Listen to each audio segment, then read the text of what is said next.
তো ভাই এই যে দেখেন এখান থেকে ছিললাম, ঠিক আছে, এখান থেকে ছিললাম। তো ভাই এখন খাওয়া শুরু করবো। এদিকে আমরা নিয়ে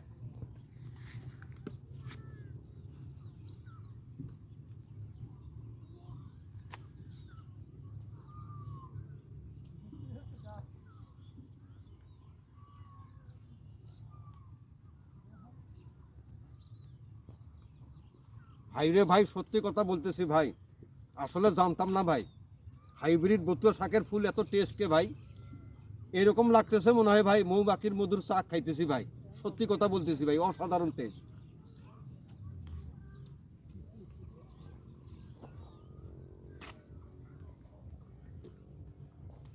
হুম হুম